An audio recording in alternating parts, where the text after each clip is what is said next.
Hello everyone, I am John Bjorling, Associate Narrative Director on Star Wars Outlaws, and I'm here to break down the lore, references, and any other Star Wars details you may have missed in our latest gameplay walkthrough. Hey, new record! Kay is a fan of arcade games and has been playing this Raven 6 space shooter for years. You can find it and other games scattered throughout the galaxy. Kay grew up around cantinas and learned from an early age that they're both places to lie low and to find new opportunities.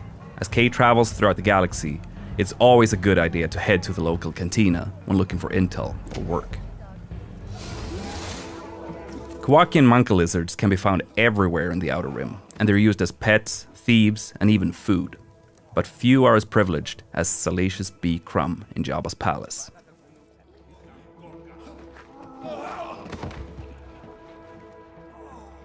Many merchants will use protocol droids to handle customers from every corner of the galaxy who don't speak Basic or Huttese.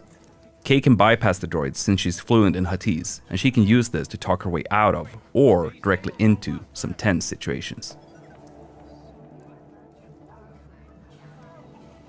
The Trailblazer is an EML 850 light freighter from the Clone Wars. Its reinforced hull was built to ensure safe transport into any kind of environment. But the high material costs ruined its chances for mass production. The ship is a rare prototype from a bygone era that had a life of its own before ending up in Kay's hands. Hey, Andy. Hi, Kay.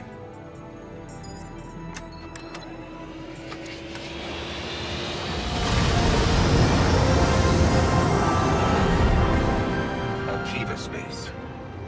Akiva is an Outer Rim planet that the Empire controls via the local government.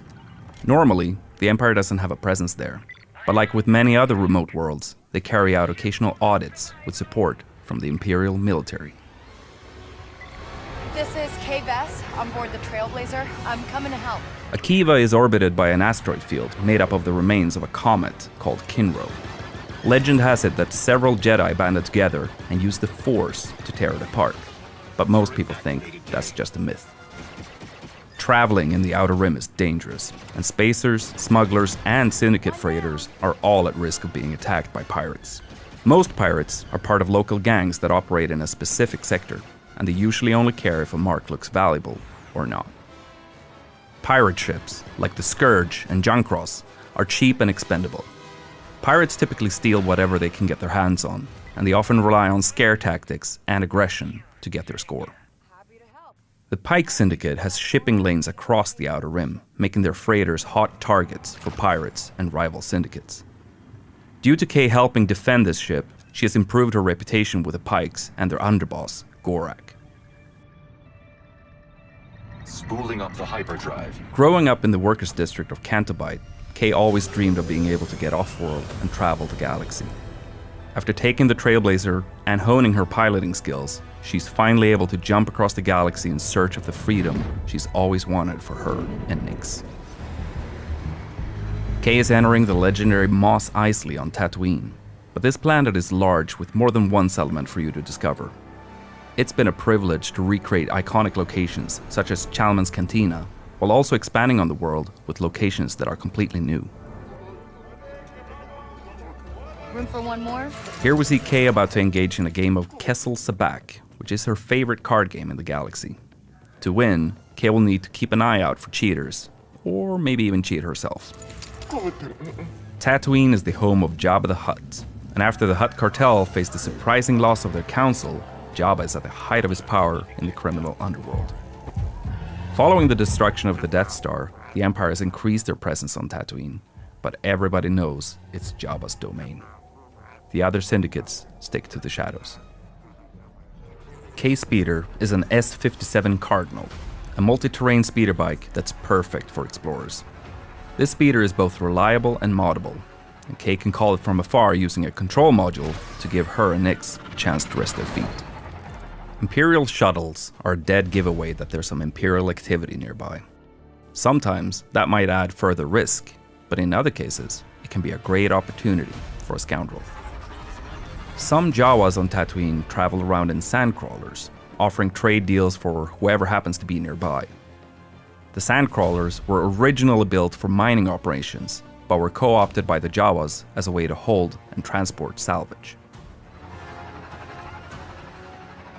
These flyhorn lizards can be found all around Tatooine's deserts.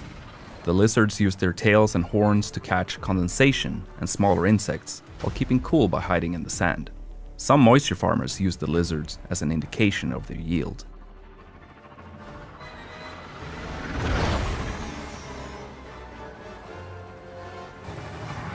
The huts are present outside the main cities too, and have established compounds all over Tatooine.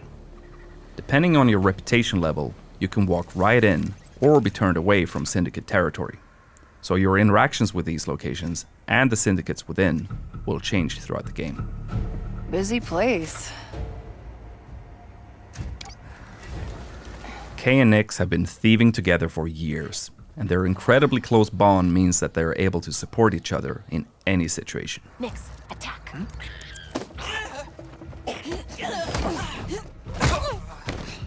Good job, buddy.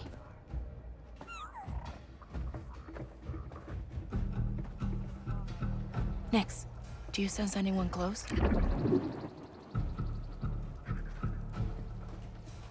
Sutta.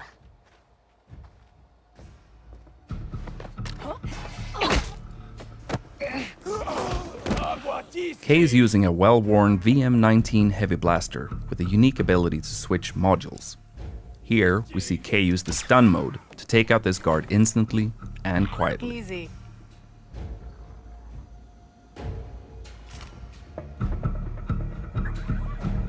Alright, let's see what we have here. This is Kay's data spike, which she can use for picking locks. When not in use, she conceals it by wearing it as a hairpin. Wait, Quint? That sheriff from Wayfar used to work for the Hutts? I should talk to her. Oh, come on!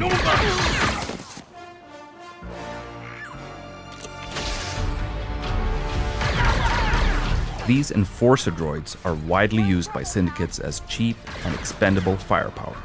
They are very dangerous, but Kay can use her blaster's ion module to disrupt them, as we see here.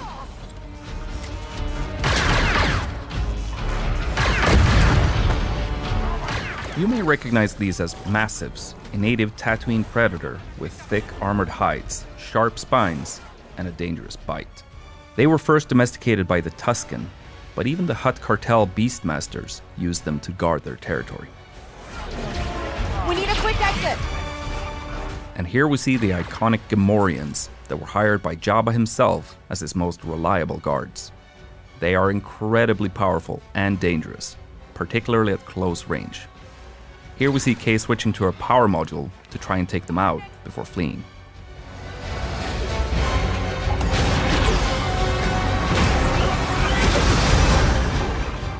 Tatooine will feature its iconic twin suns, and you'll be able to witness some beautiful sunrises and sunsets on your journey across the desert planet. There we are. Next to the sheriff's office, we see some banthas, which are typically domesticated herd animals used for their milk, meat, leather, and transport. Banthas are omnivores and can sustain energy without food or water for long stretches of time. We see Kay arriving at Wayfar Station, where moisture farmers come to sell water, socialize, and buy equipment. Tatooine is known to be filled with outlaws preying on these farmers, which is why we see a stacked bounty board on the wall to the sheriff's office. Eagle-eyed viewers may even spot Kay's picture on the board. You again. Sheriff Quint is a Weequay and former pirate who had a lot of success due to her gunslinger skills. She eventually turned away from her old lifestyle and towards the law, using her skills to help the people of Wayfar. Quint is one of the experts in our game, so Kay can agree to help her out, and in exchange, Quint will help Kay develop her skills with the blaster. You want to die first? Fine by me. This is another look at Toshara, the new Savannah moon created in collaboration between Massive Entertainment and Lucasfilm Games. The strong winds on the moon wear down the naturally occurring amberine. This can create ramps for Kay and Nix to take advantage of on the speeder. Here we get another glimpse of the lush, dense jungle planet of Akiva, which has been fully realized visually for the first time. Akiva has a very interesting history, and that's something we were excited to explore with Kay and Nix. Kay grew up brawling in cantinas and sneaking around as a thief, so she can hold her own in combat. We even see her take down a death trooper with an electroshock prod. And here, we see a range of alien species being brought together by Sabak. This includes a Galushan, a Zabrak, and Trandoshan. You'll encounter a range of different species scattered across the Outer Rim.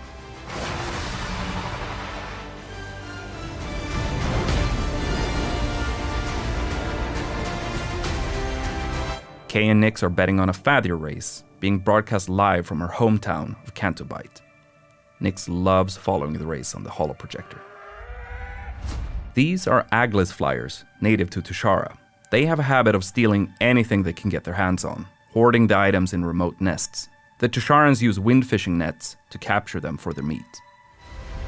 In addition to Kay's blaster, she'll learn to use some other weapons when she needs some additional firepower, such as this Imperial Z6 rotary blaster cannon.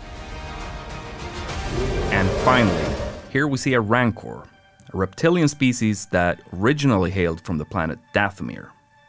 As fans will know, Rancors are extremely dangerous, so they present quite a threat to someone like Kay. And that's some of the things that you may have missed in our latest gameplay walkthrough. The team is hard at work crafting this galactic scoundrel adventure, and we're excited for players to experience the Outer Rim as Kay and her companion Nix on August 30th. If you're willing to take the risk, the galaxy is full of opportunity.